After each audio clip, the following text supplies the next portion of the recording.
संगत जी आज का पहला सवाल पूछने के लिए पंडाल के बीच से एक युवक खड़ा हुआ, जिसकी आंखों में एक अजीब सी बेचैनी थी। उसने माइक संभालते हुए पूछा, बाबा जी, राधा स्वामी, मेरा सवाल अंतर्ज्ञान, इंट्यूशन और मन के बीच के उस महीन फर्क को लेकर है, जिसे समझना मेरे लिए नामुमकिन सा हो गया है। जब भी मैं जीवन का कोई बड़ा फैसला लेना चाहता हूं, तो मेरे भीतर से दो तरह की आवाजें आती हैं। एक आवाज मुझे हिम्मत देती है और दूसरी मुझे डराती है। कभी कभी मुझे लगता है कि यह मालिक का इशारा है, पर बाद में पता चलता है कि वह केवल मेरे मन का एक वहम था। हम उस सच्ची पुकार को कैसे पहचाने? क्या सिमरन करने वाले को भविष्य का आभास होने लगता है? और अगर ऐसा हो तो उस शक्ति का हमें क्या करना चाहिए? क्या यह हमारे मार्ग में सहायक है या यह एक माया जाल है? बाबा जी ने बहुत ही गंभीरता से उस युवक की ओर देखा और मुस्कुराते हुए जवाब देना शुरू किया। उन्होंने कहा, बेटा, यह सवाल हर उस साधक का है जो रूहानी मार्ग पर पहला कदम रखता है। मन और रूह के बीच का फर्क वैसा ही है जैसे एक शोर मचाते हुए बाजार और एक शांत मंदिर के बीच का फर्क। मन हमेशा स्वार्थ, डर और लाभानी की भाषा बोलता है। वह तुम्हें हमेशा जल्दबाजी में रखेगा। जब मन बोलता है तो उसमें एक तरह की उत्तेजना, एक्साइटमेंट होती है। वह तुम्हें भविष्य की चिंता या अतीत के पछतावे में उलझाकर कोई फैसला करवाएगा। लेकिन जो रूह की आवाज है, जिसे तुम अंतर्ज्ञान कहते हो, वह बहुत ही धीमी, स्थिर और शीतल होती है। वह तुम्हें कभी डराती नहीं है। वह आवाज तब आती है जब तुम पूरी तरह से वर्तमान में होते हो। जब तुम सिमरन में गहराई तक जाते हो तो तुम्हारी एकाग्रता, कंसंट्रेशन बढ़ने लगती है। जैसे एक मेला लगा हो और तुम शोर के बीच भी अपने दोस्त की आवाज पहचान लो, वैसे ही अभ्यासी का मन इतना निर्मल हो जाता है कि वह मालिक के इशारे को पहचानने लगता है। रही बात भविष्य के आभास की, तो याद रखना कि जब सूरत आंखों के पीछे टिकती है, तो समय और स्थान, टाइम एंड स्पेस की सीमाएं टूटने लगती हैं। अभ्यासियों को कभी कभी पहले ही पता चल जाता है कि क्या होने वाला है। पर सावधान, यह रूहानियत की मंजिल नहीं है। यह तो रास्ता चलते मिलने वाली एक सराय है। अगर तुम इस शक्ति के मोह में फंस गए, अगर तुमने लोगों को अपनी भविष्यवाणियां सुनानी शुरू कर दी, तो तुम्हारा अहंकार बढ़ जाएगा और तुम्हारी रूहानी तरक्की उसी पल रुक जाएगी। असली रूहानी वह है जिसे सब कुछ दिखते हुए भी वह अनजान बना रहे। तुम्हें उस आभास का इस्तेमाल केवल अपनी भक्ति और स्थिरता के लिए करना चाहिए, प्रदर्शन के लिए नहीं। असली इशारा वही है जो तुम्हें नाम के और करीब ले जाए। पंडाल के पिछले हिस्से से एक भाई खड़े हुए, जो पेशे से किसान लग रहे थे। उन्होंने बहुत ही विनम्रता से एक गहरा सवाल पूछा, बाबा जी, हम सत्संगी हैं, हम जीव हत्या नहीं करते, अंडा, मांस नहीं खाते। पर जब मैं अपने खेतों में काम करता हूं, तो हल के नीचे आकर न जाने कितने कीड़े मकोड़े मर जाते हैं। जब हम फसलों पर दवा छिड़कते हैं, तो हजारों जीव खत्म हो जाते हैं। यहां तक कि पैदल चलते समय भी पैरों के नीचे आकर नन्हे जीव दम तोड़ देते हैं। बाबा जी, क्या इन बेजुबान जीवों की हत्या का पाप भी हमारे सिर चाहता है? क्या इस अनजानी हिंसा से बचने का कोई रास्ता है? क्या एक गृहस्थ इंसान जो मेहनत मजदूरी करता है, वह कभी पूरी तरह से अहिंसक हो सकता है? बाबा जी का चेहरा करुणा से भर गया। उन्होंने बहुत ही विस्तार से कर्मों के इस सूक्ष्म विज्ञान को समझाया। उन्होंने कहा, भाई साहब, यह दुनिया एक ऐसा पिंजरा है जहां एक जीव का जीवन दूसरे जीव पर टिका है। जिस हवा में हम सांस ले रहे हैं, उसमें भी अनगिनत सूक्ष्म जीव है जो हमारी सांसों के साथ मर जाते हैं। पूरी तरह से भौतिक अहिंसा इस शरीर में रहते हुए संभव नहीं है, लेकिन रूहानियत में नियत, इंटेंशन का बहुत बड़ा महत्व है। इसे एक मिसाल से समझिए। एक सिपाही सरहद पर खड़ा होकर दुश्मन की जान लेता है ताकि वह अपने देश की रक्षा कर सके। उसकी नियत हत्या की नहीं, सुरक्षा की है। दूसरी ओर एक कातिल अपनी खुशी या लालच के लिए किसी की जान लेता है। दोनों ही जान ले रहे हैं, पर दोनों के कर्मों का फल अलग अलग होगा। आप खेती कर रहे हैं क्योंकि वह आपका कर्म है, वह संसार को अन्न देने का जरिया है। वहां आपकी नियत जीवों को मारने की नहीं है। जो जीव अनजाने में मर जाते हैं, वे इस सृष्टि के चक्र और आपके प्रारब्ध का हिस्सा है। कुदरत का कानून जानता है कि क्या जानबूझकर किया गया है और क्या लाचारी में। सच्चा पाप तब लगता है जब हम मनोरंजन, शिकार या स्वाद के लिए किसी जीव को कष्ट देते हैं। जो अनजाने में हुआ, उसके लिए सिमरन और नाम की कमाई ही सबसे बड़ा प्रायश्चित है। जब आप सिमरन करते हैं तो आपकी रूह से एक ऐसी सकारात्मक ऊर्जा निकलती है जो उन जीवों के कर्मों को भी हल्का कर देती है जो आपके संपर्क में आकर मर गए। आप अपनी ओर से पूरी कोशिश करें कि कम से कम नुकसान हो, पर जो आपके हाथ में नहीं है उसके लिए ग्लानि गिल्ट पालकर अपना मन भारी ना करें। उस बोझ को मालिक पर छोड़ दें और अपनी बंदगी को मजबूत करें। तभी एक मध्यम आयु की महिला खड़ी हुई। उनके चेहरे पर ममता और चिंता का मिलाजुला भाव था। उन्होंने पूछा, बाबा जी, मेरा सवाल हमारे बच्चों के पालन पोषण को लेकर है। हम उन्हें सत्संग में लाते हैं, अच्छे संस्कार देते हैं, पर जैसे ही वे बाहर की दुनिया, सोशल मीडिया और आधुनिक दोस्तों के संपर्क में आते हैं, वे सब कुछ भूल जाते हैं। वे कहते हैं कि यह सब पुरानी बातें हैं, आज का द्वार विज्ञान का है। वे सिमरन को वक्त की बर्बादी समझते हैं। एक माँ के रूप में मेरा दिल दुखता है जब मैं उन्हें गलत रास्ते पर जाते देखती हूँ। क्या मैं उन्हें मजबूर करूं? क्या मैं उनके साथ सख्ती करूं? मैं उन्हें इस रूहानी मार्ग का महत्व कैसे समझाऊं कि उनकी दुनियावी तरक्की भी ना रुके और रूहानी जड़ें भी मजबूत रहे। बाबा जी ने उन्हें बहुत ही स्नेह के साथ देखा और कहा, बेटा, एक माली का काम बीज बोना और उसे पानी देना है, पर वह बीज को जबरदस्ती खींचकर बड़ा नहीं कर सकता। हर रूह का अपना एक वक्त होता है जब वह जागती है। आज की युवा पीढ़ी तर्क लॉजिक पर चलती है। आप उन्हें डराकर या मजबूर करके भक्ति की ओर नहीं ला सकती। अगर आप उनके साथ सख्ती करेंगी तो वे और भी ज्यादा बागी रिबेलियस हो जाएंगे। सबसे बड़ा उपदेश शब्द नहीं बल्कि आपका अपना आचरण है। जब आपका बच्चा देखेगा कि उसकी माँ मुश्किल से मुश्किल घड़ी में भी शांत रहती है, वह किसी की निंदा नहीं करती, वह सबके प्रति प्रेम भाव रखती है और वह अपनी जिम्मेदारियों को भी बखूबी निभा रही है, तो उसके मन में खुद ब खुद यह जिज्ञासा पैदा होगी कि मेरी माँ के पास ऐसी कौन सी शक्ति है जो इसे इतना मजबूत बनाती है। आप उन्हें यह मत सिखाइए कि रूहानियत दुनिया छोड़ने का नाम है। उन्हें समझाइए कि रूहानियत तो दुनिया को और बेहतर तरीके से जीने की कला है। उन्हें उदाहरण दीजिए कि कैसे एक शांत दिमाग वाला इंसान परीक्षा में या व्यापार में बेहतर फैसले ले सकता है। और सबसे जरूरी बात, उनके लिए प्रार्थना कीजिए। माँ की दुआ में वह ताकत है जो 7 समंदर पार बैठे बच्चे की रूह को भी झकझोर सकती है। अपनी रूहानी कमाई का एक हिस्सा अनजाने में ही आपके परिवार को मिलता रहता है। आप अपना सिमरन मजबूत रखें। जब उनके जीवन में कभी कोई तूफान आएगा और उन्हें कहीं सहारा नहीं मिलेगा, तब उन्हें वही नाम याद आएगा जो उन्होंने बचपन में आपके मुख से सुना था। इसके बाद पंडाल के कोने से एक बहन खड़ी हुई जिन्होंने नकारात्मक ऊर्जा और नजर ईविल आई के बारे में एक सवाल किया। उन्होंने पूछा, बाबा जी, मेरा परिवार बहुत खुशहाल था, पर पिछले कुछ महीनों से अचानक सब कुछ बिखरने लगा है। कभी कोई बीमार हो जाता है, कभी व्यापार में अचानक घाटा हो जाता है और घर में क्लेश रहने लगा है। लोग कहते हैं कि हमारे घर को किसी की नजर लग गई है या किसी ने कुछ टोना टोटका कर दिया है। क्या वाकई किसी की ईर्ष्या या बुरी सोच हमारे जीवन को तहस नहस कर सकती है? क्या हमें इन नकारात्मक शक्तियों से बचने के लिए तांत्रिकों या ज्योतिषियों के पास जाना चाहिए? हम अपनी और अपने बच्चों की सुरक्षा कैसे करें? बाबा जी के स्वर में एक दृष्टता आ गई। उन्होंने कहा, बेटा, ये बात बहुत ध्यान से सुनना। विचार ऊर्जा एनर्जी होते हैं, इसमें कोई शक नहीं है। जैसे प्यार की दुआएं काम करती है, वैसे ही किसी की नफरत या ईर्ष्या की नकारात्मक तरंगे भी प्रभाव डालती है। लेकिन यह प्रभाव केवल उन पर पड़ता है जिनका अपना रूहानी कवच कमजोर होता है।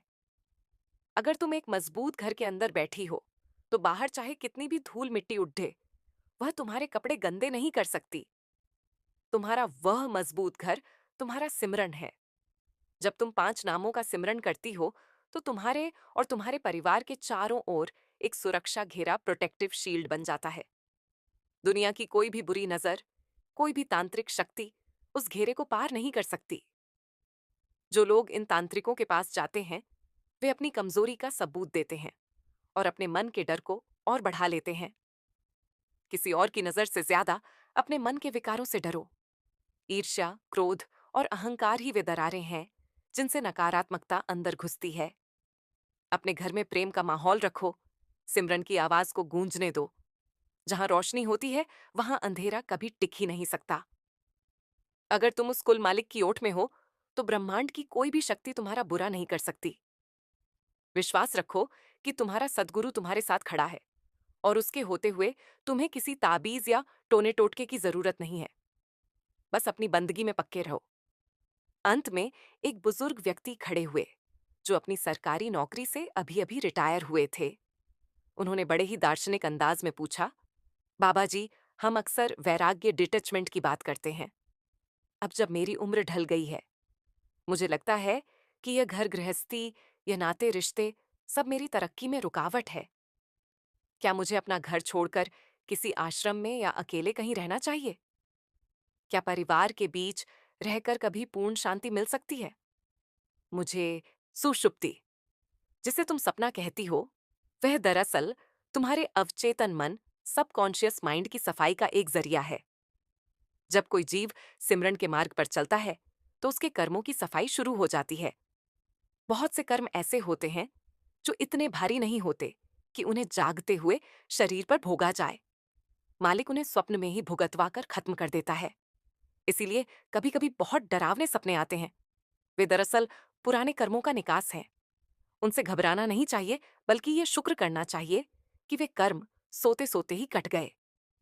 रही बात सूक्ष्म मंडल की यात्रा की, तो जब अभ्यासी की सूरत सिमरन के जरिए आंखों के पीछे इकट्ठा होने लगती है, तो उसकी रूह शरीर की सीमाओं को लाकर ऊपर की ओर खींचती है। सपने में उड़ना या खुद को बहुत ऊंचा देखना इस बात का संकेत है कि तुम्हारी सूरत अब नीचे के चक्रों से ऊपर उठ रही है। और बेटा, सपने में गुरु का दर्शन कभी भी महज एक ख्याल नहीं होता। गुरु का स्वरूप उस रूहानी शक्ति का प्रतीक है जो हर वक्त तुम्हारे साथ है। जब मन पूरी तरह शांत और पवित्र होता है, तब वह शक्ति तुम्हें दर्शन देकर तुम्हारी हिम्मत बढ़ाती है। अगर सपने में गुरु दिखे, तो उसे अपनी खुशनसीबी समझो और अपनी बंदगी को और बढ़ाओ। पर याद रखना, सपनों में ज्यादा नहीं उलझना है। हमारा असली लक्ष्य सपनों की दुनिया नहीं, बल्कि उस जागृत अवस्था में शब्द को सुनना है, जहां कोई भ्रम ना रहे। सिमरन करते रहो। जैसे जैसे अंदर सफाई होगी, तुम्हारे सपने भी शांत और रूहानी होते जाएंगे। पंडाल के दाईं ओर से एक युवक खड़ा हुआ, जो बहुत ही मेधावी लग रहा था। उसने इंद्रियों के संयम, कंट्रोल ऑफ सेंसेस पर एक बहुत ही गंभीर सवाल पूछा। बाबा जी, आज के इस दौर में, जहां हर तरफ प्रलोभन, टेम्पटेशन, ये अपनी इंद्रियों को काबू में रखना नामुमकिन सा लगता है। हमारी आंखें हर समय मोबाइल और सोशल मीडिया पर कुछ ना कुछ ढूंढती है। हमारी जुबान स्वाद के पीछे भागती है, और मन हमेशा काम, वासना या मनोरंजन की ओर खींचता है। हम जितनी कोशिश करते हैं, उतनी ही बुरी तरह गिर जाते हैं।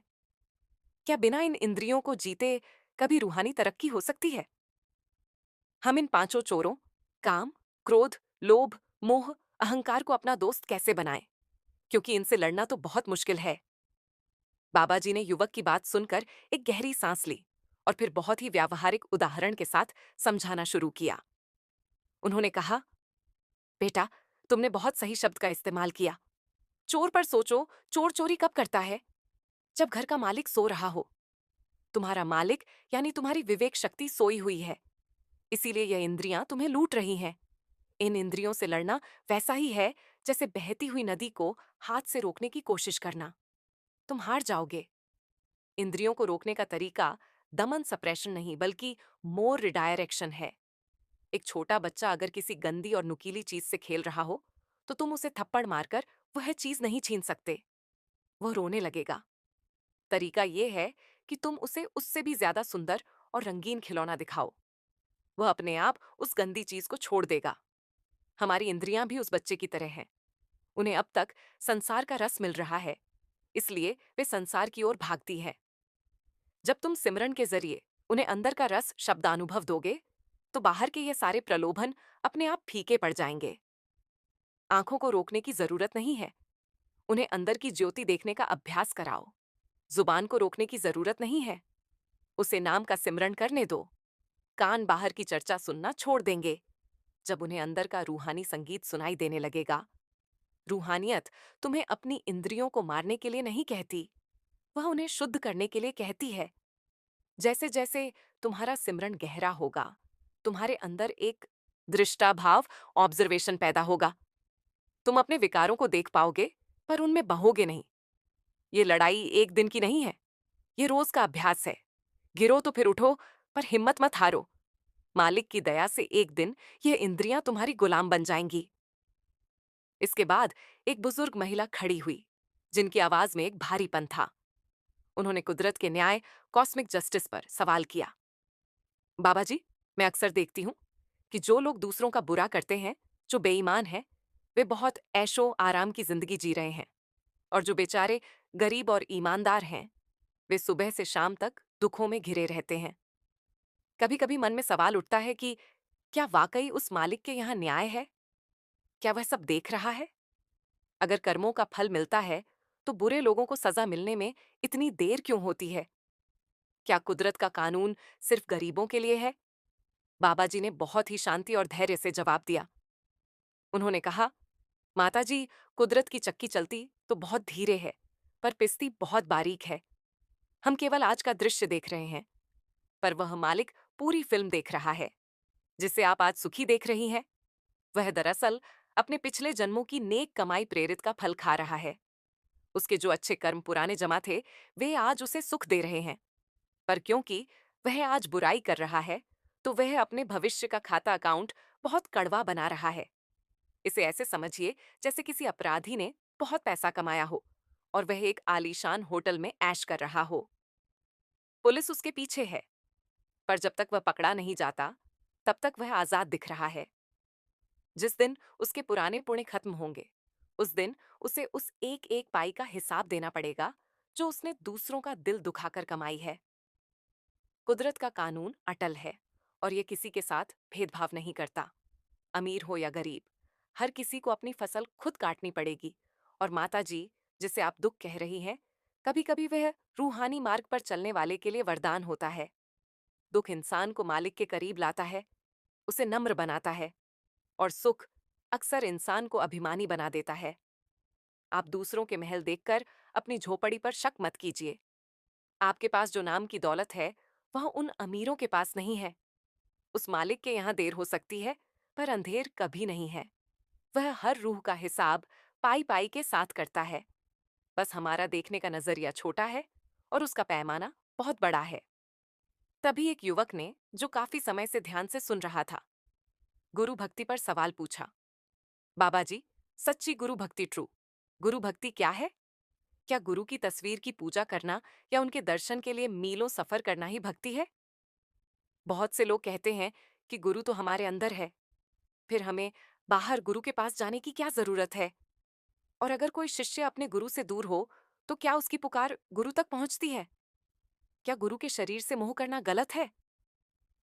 बाबा जी ने इस सवाल की गहराई को समझा और बहुत ही सुंदर उत्तर दिया। उन्होंने कहा, बेटा, गुरु कोई हारमास का पुतला नहीं है। गुरु तो वह ज्योति है जो उस शरीर के जरिए प्रकट हो रही है। जैसे बिजली को देखने के लिए हमें बल्ब की जरूरत होती है, वैसे ही उस निराकार मालिक को समझने के लिए हमें साक्षात गुरु की जरूरत होती है। गुरु की तस्वीर की पूजा करना या उनकी देह से मोह करना रूहानियत की शुरुआत तो हो सकती है, पर मंजिल नहीं। सच्ची गुरु भक्ति है गुरु के हुक्म, इंस्ट्रक्शंस को मानना। अगर तुम गुरु के दर्शन के लिए हजारों मील चलकर आए हो, पर तुम उनके बताए हुए 2.5 घंटे सिमरन पर नहीं बैठते, तो वह भक्ति अधूरी है। असली भक्ति वह है जो गुरु की शिक्षाओं को अपने जीवन में उतारती है। गुरु और शिष्य का रिश्ता शरीर का नहीं, रूह का है। अगर तुम 7 समंदर पार भी बैठे हो और सच्चे दिल से तड़प के साथ उसे याद करते हो, तो तुम्हारी पुकार उसी पल गुरु के हृदय तक पहुंच जाती है। रूहानियत में फासले, डिस्टेंसेस कोई मायने नहीं रखते। गुरु के भौतिक शरीर से प्रेम करना स्वाभाविक है, क्योंकि वह तुम्हें रास्ता दिखाता है। पर उस प्रेम को मोह मत बनने दो। उस प्रेम को प्रेरणा बनाओ, ताकि तुम उस आंतरिक गुरु शब्द से जुड़ सको जो कभी तुमसे अलग नहीं होगा। जब तुम अपनी आंखें बंद करके सिमरन पर बैठते हो और तुम्हें गुरु की याद आती है, तो वही असली मिलाप है। दर्शन बाहर का भी जरूरी है, क्योंकि वह मन को शांति देता है, पर असली दर्शन वह है जो आंखों के पीछे नूर के रूप में होता है। अपनी भक्ति को दिखावे से बचाओ और उसे अपने अंदर गहरा करो। गुरु तो हर वक्त तुम्हारे साथ है, बस तुम्हें अपनी सूरत को वहां तक ले जाने की जरूरत है। पंडाल में सवाल जवाब का यह सत्र अब और भी ऊंचाई पर पहुंच चुका था। लोग अपने आसपास की दुनिया को भूलकर उन वचनों में खो गए थे जो सीधे उनकी रूह को स्पर्श कर रहे थे। बाबा जी ने फरमाया, भाइयों और बहनों, याद रखिए, बगीचे में हजारों फूल खिलते हैं, पर खुशबू उसी की फैलती है जो अंदर से खिला हो। रूहानियत भी वही खिलना है। अपने अंदर की सफाई कीजिए, अपने सिमरन को समय दीजिए और बाकी सब उस दयालु पिता पर छोड़ दीजिए। संगत जी, इसके बाद पंडाल के बीच से एक बहुत ही वृद्ध सत्संगी भाई खड़े हुए, जिनकी आंखों में जीवन का लंबा अनुभव और रूहानियत की तड़प साफ दिख रही थी। उन्होंने हाथ जोड़कर बड़े ही भावुक मन से पूछा, बाबा जी राधा स्वामी, मैंने अपनी पूरी जिंदगी भक्ति मार्ग पर लगा दी, पर आज भी एक उलझन बनी रहती है। हम अक्सर प्रार्थना प्रेयर करते हैं, हम अपनी तकलीफों के लिए, अपने बच्चों के लिए और कभी-कभी अपनी मुक्ति के लिए भी हाथ फैलाते हैं। पर बाबा जी, क्या मालिक हमारी हर पुकार सुनता है? अगर वह अंतर्यामी है और उसे हमारे दुखों का पता है, तो फिर प्रार्थना करने की जरूरत ही क्या है? क्या प्रार्थना करने से हमारा भाग्य बदल सकता है? और एक सच्ची प्रार्थना क्या है, जिसे सुनकर वह दयालु पिता खुद दौड़ा चला आए? बाबा जी ने बहुत ही प्रेम के साथ उन बुजुर्ग भाई को देखा और बहुत गहराई से उत्तर देना शुरू किया। उन्होंने कहा, भाई साहब, प्रार्थना कोई मांग पत्र, लिस्ट ऑफ डिमांड्स नहीं है जिसे हम मालिक के सामने पेश करें। प्रार्थना तो रूह और कुल मालिक के बीच का एक संवाद डायलॉग है। आपने बिल्कुल सही कहा कि वह अंतर्यामी है, उसे आपके बिना कहे ही सब पता है। पर प्रार्थना की जरूरत इसीलिए है क्योंकि इससे हमारा अपना अहंकार, ईगो टूटता है। जब हम हाथ जोड़कर उसके सामने झुकते हैं, तो हम स्वीकार करते हैं कि हम कुछ नहीं है और वही सब कुछ है।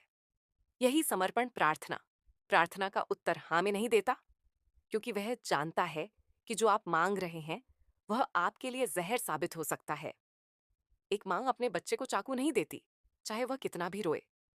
एक विज्ञान कहता है कि सारा ब्रह्मांड ऊर्जा, एनर्जी और तरंगों, वाइब्रेशन से बना है। रूहानियत भी तो यही कहती है कि यह सारी सृष्टि शब्द या नाम की तरंगों से पैदा हुई है। फर्क सिर्फ इतना है कि विज्ञान बाहर की प्रयोगशाला में यंत्रों से खोज करता है और अध्यात्म अंदर की प्रयोगशाला में सिमरन से खोज करता है। जब विज्ञान अपनी सीमा पर पहुंचता है, जहां बुद्धि काम करना बंद कर देती है, वहीं से रूहानियत शुरू होती है। एक सच्चा वैज्ञानिक वही है जो सत्य की खोज में अपनी आंखों को बंद ना करे, और एक सच्चा रूहानी वही है जो ज्ञान के प्रकाश से ना डरे। तुम्हें किसी एक को चुनने की जरूरत नहीं है। विज्ञान को अपनी बुद्धि की मजबूती के लिए इस्तेमाल करो और अध्यात्म को अपनी रूह की शांति के लिए। दोनों का मिलन ही एक पूर्ण इंसान का निर्माण करता है। जितना तुम कुदरत के रहस्यों को गहराई से जानोगे, उतना ही तुम उस महान इंजीनियर ईश्वर की कारीगरी पर हैरान होगे। सत्संग की चर्चा अब और भी कुक होती जा रही थी। तभी एक बहन ने खड़ी होकर वह सवाल पूछा जो हर इंसान के मन में कभी ना कभी जरूर आता है। उन्होंने पूछा, बाबा जी, मौत के बारे में तो हमने बहुत सुना है, पर क्या आप हमें यह बता सकते हैं कि मृत्यु के तुरंत बाद लाइफ आफ्टर डेथ का पहला पड़ाव क्या होता है? जब रूह इस शरीर को छोड़ती है तो उसे कहाँ ले जाया जाता है? क्या वह अकेली होती है? क्या उसे डर लगता है? और वे कौन सी चीजें हैं जो उस सफर में हमारे साथ जाती है?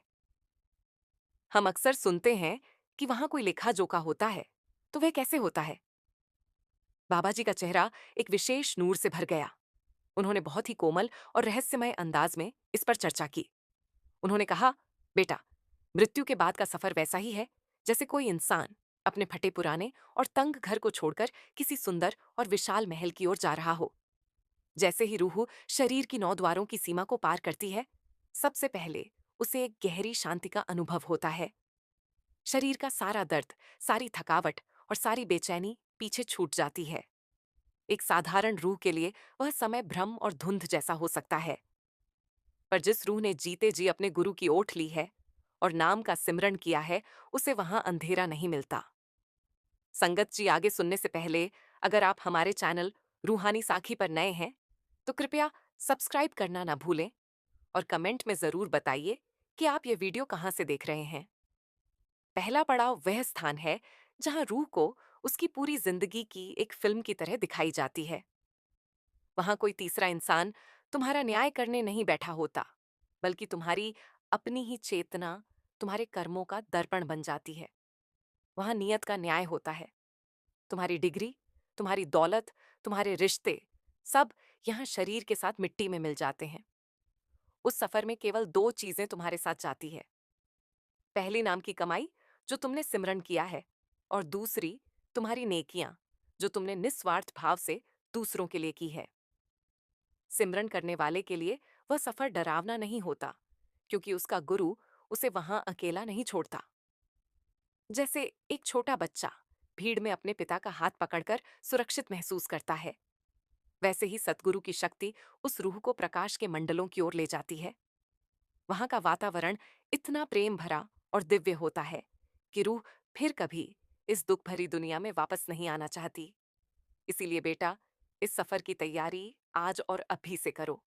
अपने कर्मों के थैले में नेकियां और सिमरन भरो, ताकि जब विदाई का समय आए तो तुम्हें कोई पछतावा ना हो। संगत जी, इसके बाद आज का सवाल जवाब बाबा जी ने समाप्त किया। राधा स्वामी।